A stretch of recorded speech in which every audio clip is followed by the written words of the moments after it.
Drake just got caught. Not rapping. Not tweeting. Not subtweeting from some Toronto penthouse with a wine glass in his hand and a smirk on his face. Caught. Fingerprints on a covert campaign the streets were never supposed to trace back. And the man who lit the fuse is not some faceless blogger, not some clout-chasing YouTuber running his mouth for a thumbnail. It is Glasses Malone. West Coast. Certified. A man whose word carries weight on both sides of the street and the boardroom. And Glasses Malone did something on his podcast this week that nobody in the entire industry was ready for. He looked into the camera, exhaled once, and told the world that Drake, the biggest pop star in modern rap, has been quietly writing checks to bury YG. To frame him. To finance the whisper campaign that ties YG to the still unresolved murder of Drakeo the Ruler. And once the words left Glasses Malone's mouth, the culture cracked in half. Because if this is real, and every signal in the room says it is real, then Drake is no longer just a rapper who lost a battle to Kendrick Lamar. Drake is running an operation. A shadow operation. A federal tier influence campaign against a fellow artist. And the target on Drake's back just tripled in size overnight, because you do not do what Drake is being accused of doing without a body of enemies forming in silence. Welcome back to the family. Welcome back to the frequency the industry pretends does not exist.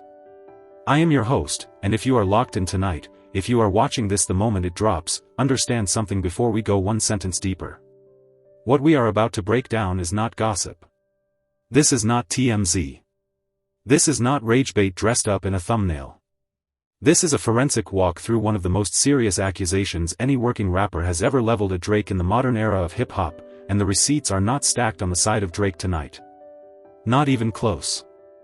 So if you are new to this channel, tap subscribe and turn the bell on, because when the smoke clears on this one, you are going to want to be here for what comes next. The day ones already know. The day ones already saw this frame building brick by brick over the last 18 months. Now the picture is complete. Now the mask is on the floor. And now the culture has to decide, out loud, what it is going to do about it. Let me set the scene, because context is the difference between understanding this story and getting spun by the noise machine. YG. 10-year veteran. Certified major label artist. A pillar of the modern West Coast. The man had just wrapped preparation for one of the most anticipated versus events of the year, YG vs. The Game, a night that was supposed to be a celebration of the culture. And on the morning of that event, federal agents rolled up on YG and detained him. Searched him. Held him.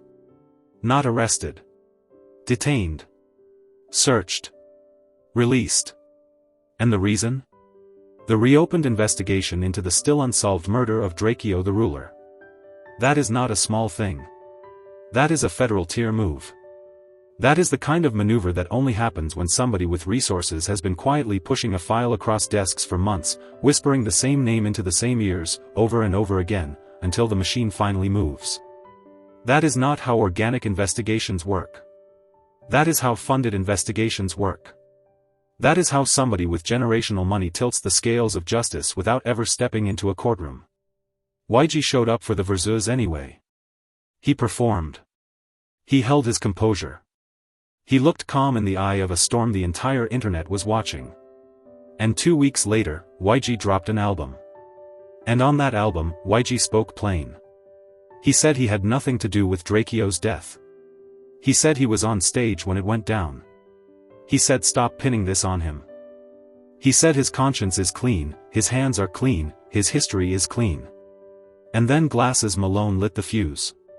Because on a recent episode of The Lunch Hour, Glasses Malone was not even talking about Drake. Glasses Malone was on a completely different subject. Glasses Malone was breaking down something else entirely, running his usual analytical, thoughtful, layered podcast conversation the way Glasses Malone always does. A viewer in the chat kept nudging him. Kept pushing him.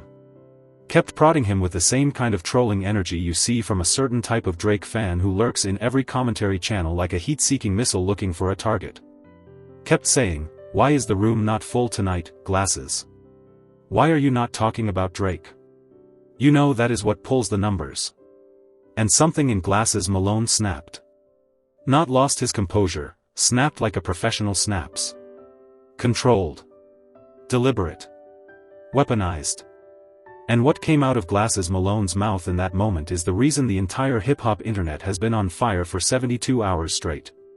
Glasses Malone said, "If you really want me to kick this door back in, we can go there. I have been holding my tongue on Drake because I know how much y'all love him. But if you push me, if you really want to test me, I will tell you exactly what Drake is doing right now, with real money, in real time, to try to destroy YG's life." And then Glasses Malone laid it out. Drake, according to Glasses Malone, is funneling money into a propaganda campaign designed to keep the Drakeo the Ruler murder narrative glued to YG. Not just online. In the ears of people who matter. In the whisper networks that reach federal desks. In the mouths of podcasters and unnamed sources all telling the same story on the same week. That is what Glasses Malone said. On camera. Under his own name. In front of his own crew. And Glasses Malone is not the kind of man who says something like that unless the receipts are already sitting in a folder somewhere waiting for their moment. Now stay with me, because this is where the story pivots into something even bigger than the initial accusation. Because within an hour of that clip going online, Karen Civil, one of the most connected communications operators in hip-hop, and by her own admission a woman who has worked closely with YG for years, jumped into the comments under a post about the clip. And Karen Civil wrote 3 words. 3 words that shook the room. Karen Civil wrote, "Turn this up. Turn this up." In the language of the internet, that is not a neutral phrase. That is an endorsement. That is a cosign. That is a communications professional, who works with YG, telling the entire world that the Glasses Malone allegation should be amplified. Turn this up.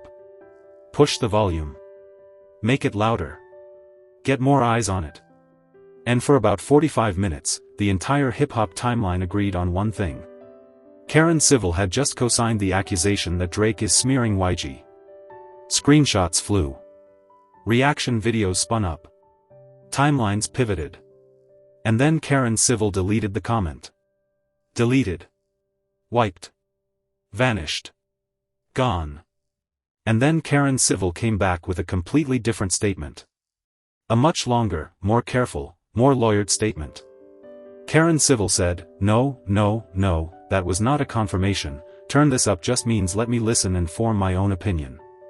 Karen Civil said, "The real conversation should be about how independent artists exist in a pay-to-play media landscape." That was Karen Civil's rewrite. That was Karen Civil's recovery attempt. And I want you to sit with how bad that recovery is. Because Karen Civil is not a rookie. Karen Civil is a marketing operator at the highest level of the industry. Karen Civil has been in rooms with the biggest names in music for over a decade. Karen Civil does not accidentally co-sign accusations of federal-tier propaganda campaigns. Karen Civil does not accidentally type, "Turn this up," under a post that explicitly names Drake as the funder. That was a deliberate action. That was a moment of honesty that Karen Civil immediately regretted and tried to reverse. And the walk back is not a walk back. It is a confession dressed in a business suit. Because if there was nothing to confirm, why delete? If it was just curiosity, why the panic scrub? If it was truly neutral, why pivot the conversation to a topic, the plight of the independent artist, that has absolutely nothing to do with YG, a 10-year major label superstar? That pivot alone is the tell. That pivot is the fingerprint. Karen Civil got tapped on the shoulder by somebody in her network, and Karen Civil executed damage control on the fly. Poorly. Publicly. Sloppily. And the internet screenshotted every second of it. Now YG responded. And YG's response is where a lot of the amateur commentators on this platform have completely lost the plot. YG reposted the clip. YG wrote 4 words on his own page. YG wrote, "Red alert. B-team tap in." And the reactionary voices online lost their minds. They said YG was greenlighting violence. They said YG was mobilizing the Bloods. They said YG was putting a target on Drake's forehead in broad daylight. They said YG was about to catch a federal indictment right there in the comments section. And I want you to hear me clearly right now, because this is where discernment separates real analysts from the noise. YG is not that dumb. YG is not going to publicly greenlight a hit on the biggest pop star in the world in a moment when federal investigators are already crawling through his life with a magnifying glass. That would not just be reckless. That would be the single stupidest tactical move a rapper of YG's caliber could ever make. Any lawyer in America would tell YG, do not, under any circumstances, in any language, in any context, put a public signal out that could be interpreted as a threat against Drake right now. YG knows that. YG's team knows that. YG's lawyer knows that. What YG is doing, when he says B-Team tap in, is calling for a huddle. A meeting. A closed-door conversation with the people in his circle to figure out who in the network might be shaky. Who might be willing to leak. Who might be susceptible to a bag of money and a promise of proximity to Drake. That is what B-Team tap in means. It is a counterintelligence move, not an offensive one. It is a defensive audit. And anybody telling you otherwise is either not paying attention or actively trying to mislead you. Which brings us to the biggest question of the entire night. Why? Why would Drake, a man with everything, a man with the biggest streaming numbers in the world, a man with a chart position for every hour on the clock, why would Drake risk everything he has built to run a covert campaign against YG? And this is where we have to zoom out. Because if you have been watching Drake carefully over the last 3 years, you already know the pattern. Drake does not fight in the open anymore. Drake learned from the Kendrick Lamar bloodbath that direct combat is not his game. Drake got dismantled on wax.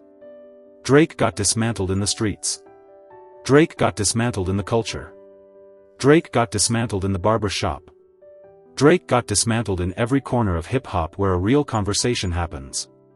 And what Drake did, instead of retiring, instead of going quiet, instead of taking the L with grace like a professional, was pivot to a shadow game.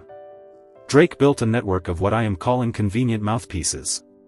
Convenient mouthpieces. Not friends. Not real allies. Not people Drake respects. People Drake uses. People who will say the things Drake once said, without Drake ever having to put his own name on the statement. And once you see the pattern, you cannot unsee it. Look at DJ Don't Spin. A man Drake never respected. A man Drake, by every credible account, thinks is a clown. And yet somehow this DJ is now hosting Drake's Iceman album stream. Somehow this DJ is walking around with a shiny new OVO chain around his neck like he just got signed to Roc Nation. Why? Because the DJ is useful. Because the DJ, if fed a piece of information in private, will absolutely go and say it in public within 12 hours. Drake does not need to confirm anything. Drake does not need to attach his own reputation to any of it. Drake just needs to whisper into the right ear, and the convenient mouthpiece will do the shouting for him. That is efficient. That is deniable. That is a business model. Look at Adam 22. A podcaster whose entire brand right now is quoting private conversations he claims to have had with Drake. Conversations Drake has never publicly confirmed. Conversations Drake has never publicly denied. Conversations that just conveniently show up on Adam 22's platform every time Drake needs a certain narrative to move through the culture. Adam 22 gets attention from Drake. Adam 22 gets that public like on a controversial post. Adam 22 gets the crumb of proximity. And in exchange, Adam 22 broadcasts whatever Drake wants broadcast. It is the cleanest media laundering operation hip-hop has ever seen, and it is happening in broad daylight while everybody argues about beat selection and streaming numbers. Look at Mel, formerly of Joe Budden's inner circle, now the newest addition to Drake's revolving door of convenient mouthpieces. Same play. Same script. Same trade. You feed the ego, you get the platform, you say the lines, you get another crumb, you come back next week for more. This is not friendship. This is not respect. This is a broadcast network dressed up as a group of homies. And YG knows it. Which is exactly why YG's B-Team tap-in call is not about violence. It is about vetting. It is about making sure that nobody inside YG's own camp is quietly auditioning to be Drake's next convenient mouthpiece for the right price. Because that is the real fear. That is the real chess move happening on the board tonight. Drake is not just funding narratives from the outside. Drake, if Glasses Malone is telling the truth, is actively trying to buy influence inside YG's own network. Somebody close to YG. Somebody who was in the room when things happened. Somebody who, for the right price, might be willing to whisper a version of events that keeps the federal file open on YG indefinitely. And if that is the game, then YG's B-Team tap-in is one of the most tactically intelligent moves a rapper under federal pressure has made in the last decade of hip-hop. It is a public signal to his network that he is watching, and a private signal to any potential leak that he sees them coming. It is not war. It is intelligence work. And it is why the people saying YG is about to greenlight Drake are amateurs playing a professional's game. Real students of the culture recognize a counterintelligence move when they see one. Amateurs see the word "red alert" and immediately jump to conclusions that would end YG's freedom forever if anybody actually acted on them. Now let me pull back to Karen Civil for a second, because there is a piece of this that a lot of commentators are missing. Karen Civil has been in a rough patch lately.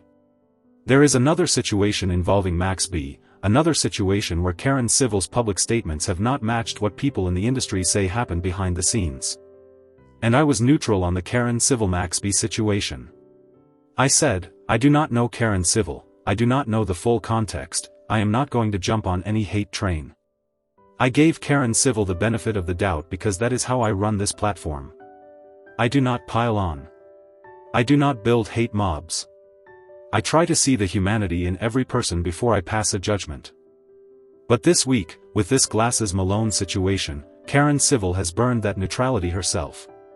Karen Civil has now shown, in public, in a screenshotable moment, in front of a live audience of tens of thousands, that Karen Civil will say one thing, panic, delete, and then pivot to a completely unrelated topic to change the subject. That is not the behavior of somebody with clean hands. That is the behavior of somebody who got caught telling the truth by accident and had to reverse engineer a cover story on the fly. And now, when I look at the Max B situation, I have to reevaluate. Because if Karen Civil will lie in bold letters this week, what did Karen Civil lie about last month? What did Karen Civil lie about last year? What conversations has Karen Civil had, in what rooms, with what famous names, that we still do not know about? What favors has Karen Civil traded? What careers has Karen Civil quietly helped or torpedoed based on which side of a whisper she was on that afternoon? Karen Civil, industry veteran, marketing high priest, has just handed her critics the biggest ammunition dump of her career, and she did it in a comment section, in front of a live audience. That is not a strategy. That is a slip. And slips reveal more than statements ever do. Let me be clear about one thing, because it matters, and because I know how quickly these conversations spiral into something ugly. I do not want to see anybody hurt. I do not want to see anybody dead. I do not run this channel to celebrate destruction. I do not want YG to end up in a cell over something YG had nothing to do with. I do not want Drake to end up on a stretcher because Drake poked one wolf too many. When the smoke clears, I want to see the culture healthy. I want to see the artists making music. I want to see the streets breathing. I want to see everybody eating, everybody thriving, everybody living long enough to see the next generation take the torch. But I also cannot pretend that I do not see what is happening right in front of me. And what is happening in front of me right now is that Drake, the biggest pop star in modern hip-hop, is quietly running an influence operation against a fellow rapper who has done nothing but respond in music. And that is not a small thing. That is not a fair fight. That is a man using generational wealth to shape a federal investigation. And in America, when generational wealth starts shaping federal investigations, people go to prison who should not go to prison. People lose years of their lives that they never get back. People get separated from their children over crimes they did not commit while the person who bought the outcome sips wine in a penthouse and calls it strategy. That is the concern. That is why Glasses Malone spoke up. That is why the culture is on fire tonight. That is why YG called for a huddle. Because if Drake gets away with this against YG, the next West Coast target is already on the board. Now let me address something else, because I want you fully equipped when you leave this video. There are people online right now telling you that Glasses Malone only said what he said to boost his podcast numbers. That Glasses Malone was baited into the moment by a chat member. That Glasses Malone was performing. That Glasses Malone was chasing views. That Glasses Malone was trying to trend so his numbers spike this week. And I want to push back on that framing hard. Because Glasses Malone was not the one who brought Drake up in that moment. Glasses Malone actively resisted bringing Drake up. Glasses Malone said, on camera, out loud, in a tone of genuine reluctance, I have been holding my tongue on Drake because I know how much y'all love Drake. That is not a man chasing views. That is a man who has been sitting on information for a long time, and finally, under the right pressure, in the right moment, let a piece of it slip. And Glasses Malone was very careful about what Glasses Malone said. Glasses Malone did not say Drake ordered a hit. He did not say Drake killed Drakeo. Glasses Malone said Drake is funding a propaganda campaign to keep YG under a federal cloud. That is a very specific accusation. That is a lane-restricted accusation. That is the kind of accusation you make when you have seen paperwork, or when you have talked to someone who has seen paperwork. And Glasses Malone, unlike 99% of the voices on this platform, is not somebody who tosses that kind of accusation around lightly. Glasses Malone has been in the game for over 20 years.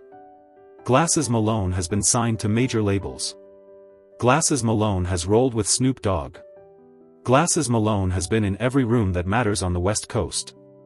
Glasses Malone knows the price of a false accusation, and Glasses Malone is not the kind of man to pay that price without being sure. Which brings us to the part of the story that nobody is talking about yet. And this is the part that, when you see it, is going to change how you view this entire situation. Ask yourself this. If Drake is willing to spend real money to keep YG under federal pressure, what else is Drake willing to spend real money on? Because the Whisper Network in hip-hop right now is saying that YG is not the only artist being tracked. The Whisper Network is saying that there are at least 2 other West Coast names sitting on the same list. The Whisper Network is saying that after the Kendrick Lamar battle, Drake handed a specific person a specific budget and told them to keep every West Coast rapper with a spotlight on the culture radar tied to some kind of legal complication. That is what the Whisper Network is saying. I am not confirming that. I am not putting my name on it. I do not have receipts I can show you tonight. But I am telling you that in the last 72 hours, since the Glasses Malone clip dropped, the amount of texts I have gotten from people in the industry pointing me to that same rumor is more than I can count on both hands. Producers have texted me. Engineers, A&Rs, and publicists have texted me. Even a former OVO adjacent person, whose name I will not say tonight, texted me. And when that many people in that many different rooms are telling you the same story, it is no longer a rumor. It is a signal. It is a signal that something is rotting in a corner of the industry that most fans never get to see, and the smell is finally strong enough to reach the outside air. And this is the moment where I want you to remember what Pusha T said, years ago, on Wax. Pusha T said Drake put a bag out for information. Pusha T said Drake was paying $250,000 for rats on him. Everybody laughed. Everybody said it was a diss track exaggeration. Everybody said Pusha T was reaching, was stretching, was performing bar work for the sake of a good line. Well. Look where we are now. Look at what Glasses Malone just said. Look at what the Whisper Network is saying. Look at the DJ Don't Spins and the Adam 22s and the mouths of the world walking around wearing OVO chains and quoting private Drake conversations like Drake is a god they get to interpret for the rest of us. Look at the pattern. Pusha T was not exaggerating. Pusha T was warning. Pusha T saw the operating system years before the rest of us did. Pusha T was giving hip-hop a heads up that we all shrugged off because Drake was still, at that moment, the biggest streaming artist on the planet, and nobody wanted to believe the biggest streaming artist on the planet had that kind of infrastructure. But now the operating system is running in broad daylight, and the culture is finally seeing it in real time. Pusha T deserves an apology from the same crowd who spent 7 years mocking him for the surprise line. Because Pusha T told the truth first, and Pusha T told it the loudest, and Pusha T paid for it in silence while Drake kept collecting. Because here is the truth about power. There are 2 kinds of power in this world. There is rented power, which is the power you buy with money. Rented power is a bought DJ. Rented power is a paid podcaster. Rented power is a whisper into a Fed's ear. Rented power is a headline you can pay for and a narrative you can commission by Friday. Rented power evaporates the moment the check stops. Rented power is only as loyal as the last transaction. And then there is real power. Real power is the power a man like YG carries by simply existing. Real power is the fact that people will move for YG without a check being cut, without a favor being promised, without a cameo video being paid for. Real power is loyalty that cannot be bought because it was earned in the trenches over decades. Real power is what Glasses Malone was pointing at when Glasses Malone told the chat that Drake does not understand the difference. Because Drake, for all his wealth, for all his streaming numbers, for all his platinum plaques, for all his stadium tours, for all his brand deals, has only ever had rented power in the streets. Drake has never had real power in that lane. And rented power, no matter how much of it you buy, cannot beat real power when the moment gets serious. That is the lesson the last 3 years have been trying to teach Drake. The Kendrick bloodbath was that lesson. The Metro Boomin shutout was that lesson. The Rick Ross barrage was that lesson. The Kanye piling on was that lesson. And now this YG situation is that lesson too. Drake keeps trying to buy his way out of a fight Drake cannot buy his way out of. Because the fight is not about money. The fight is about who has the streets and who does not. And Drake, quietly and expensively, is discovering that the answer is not Drake and it never was. Now I want to address the audience directly for a moment. Because I know some of you tuning in tonight are Drake fans. Real, ride or die, day one Drake fans. Fans who grew up on So Far Gone. Fans who defended Drake through every controversy for 15 years. And I want you to hear me clearly. This is not a hate video. This is not me chasing a Drake takedown thumbnail for numbers. If Drake is not doing what Glasses Malone says Drake is doing, I will be the first person on this channel to walk it back. I will pin the correction. I will apologize. That is how I run this. That is the standard I hold myself to. But if Drake is doing what Glasses Malone says Drake is doing, then Drake fans need to be honest with themselves about what that actually means. It means your favorite rapper is not just a rapper anymore. It means your favorite rapper is running influence operations against fellow artists. It means your favorite rapper is willing to help send another man to prison over a lost rap battle. And that is not the Drake you signed up for in 2009. That is not the Drake who was rapping about Degrassi and long-distance love and paying his mother's mortgage. That is a different man. That is a colder man. That is a man who has been so wounded by the Kendrick loss that Drake has crossed lines that used to be uncrossable. And if you love Drake, you owe it to yourself to at least look at that possibility with clear eyes. Not because I am telling you to hate him. Because I am telling you to see him clearly. Loving somebody is not the same as excusing them. And if you have been excusing Drake through every scandal for a decade, this might be the moment where the excusing has to stop and the honest evaluation has to start. Now let me hit you with the piece that is going to matter most in the coming weeks. Because everything I just laid out is only the surface. What comes next in this story is going to be the escalation. Somebody, and I am not going to name names on camera, is preparing to release documentation. Documentation. Not rumor. Not vibes. Actual documentation tied to the funding trail that Glasses Malone was pointing at. Bank routing screenshots. Text messages. Contract fragments. That is what the whisper is. And when that documentation drops, if it drops, the entire conversation around Drake is going to shift into a completely new phase. We will no longer be talking about whispers. We will be talking about receipts. And receipts are what turn a scandal into a legacy stain. Drake has survived a lot of things. Drake survived the Meek Mill ghostwriter scandal. Drake survived the Pusha T bombshell. Drake survived the Kendrick Lamar meltdown. Drake survived the alleged incidents that have followed Drake around every tour stop for the last 5 years. But Drake has never had to survive a paper trail tied to a federal investigation. And if a paper trail lands in the next 30 days, the culture is going to have to decide, for real this time, whether the biggest pop star in rap is also the biggest liability rap has ever put on a stage. That is not a small question. That is a legacy question. That is the kind of question that changes how history remembers a career. That is where we are. That is the frequency the industry is broadcasting on right now. Glasses Malone opened the door.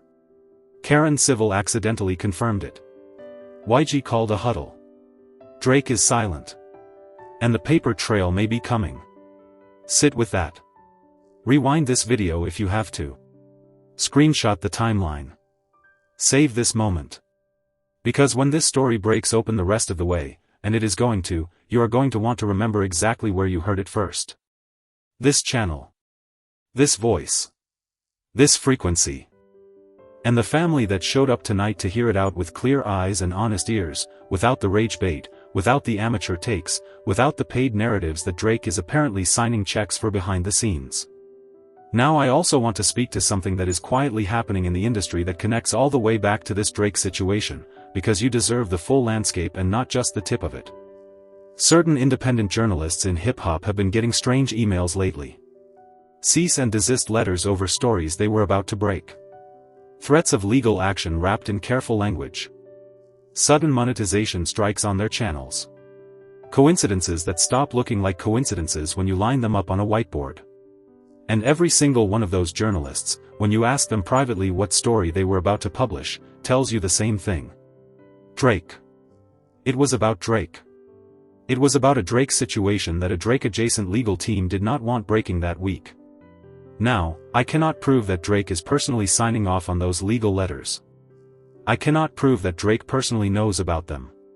But somebody in the Drake orbit is spending a lot of money on suppression, and that money is not being spent by accident, and it is not being spent on artists who lost battles. It is being spent on artists who won them. Kendrick Lamar has enjoyed a suspicious peace since the battle. Rick Ross has enjoyed a suspicious peace. Metro Boomin has too. But YG steps in with a versus and suddenly the feds are at YG's door. That is not a coincidence. That is a pattern. And patterns tell the truth even when the people inside them will not. Let me also say this, because it needs to be said tonight. The West Coast is watching this situation with a level of unity we have not seen in a very long time. YG has been getting calls. Actual calls. From every major West Coast name you can imagine. From legends. From young stars. From people who normally do not speak on beef. From producers, from OGs, from power brokers who have not touched a mic in 20 years but still hold the phone numbers that matter. Because when the biggest pop star in the world uses generational wealth to try to bury a West Coast icon, the West Coast reads that as an attack on the whole region. Not just YG. All of it. From Compton to Long Beach to Inglewood to the Bay. Everybody. And Drake, for all his intelligence, for all his advisors, for all his strategy meetings, has apparently miscalculated how tightly the West Coast closes ranks when a shot like this gets fired.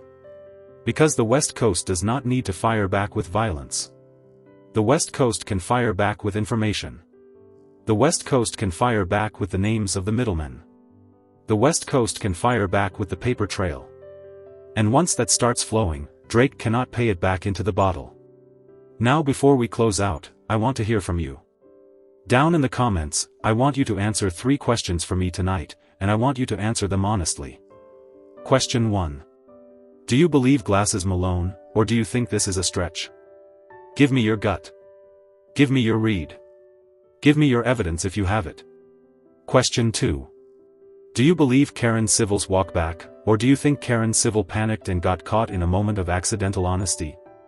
Take your time. Watch the clip again. Read Karen Civil's original words and Karen Civil's revised words back to back and tell me if that reads as a clarification or a cover-up. And question 3, the big one, the one I really want you to sit with tonight. If the paper trail drops, and Drake is on it in black and white, is that the end of Drake in hip-hop, or does the pop star machine save Drake one more time the way it has saved Drake through every other scandal? Drop your answer in the comments. Do not lurk. Do not scroll past. This is the conversation the culture needs to have out loud, and this channel is where we have it honestly. And while you are down there, if this breakdown gave you a piece of clarity you had not seen anywhere else on this platform, hit the like button, share this video with the day ones in your circle, and if you are new here, subscribe and turn the bell on. Because when the paper trail drops, when Drake finally responds, when YG's next move hits the timeline, when Karen Civil either doubles down or disappears completely, when Glasses Malone follows up with the next layer of what Glasses Malone knows, this channel is going to be the first place you hear it broken down without the rage bait and without the amateur takes. One last thought before I let you go tonight. Because a lot of people are going to walk away from this video thinking the biggest villain in the story is Drake, and that is understandable, but it is not the full picture. The biggest villain in the story is the machine that lets a man like Drake operate this way for this long without accountability. The publicists who bury the stories. The lawyers who send the letters.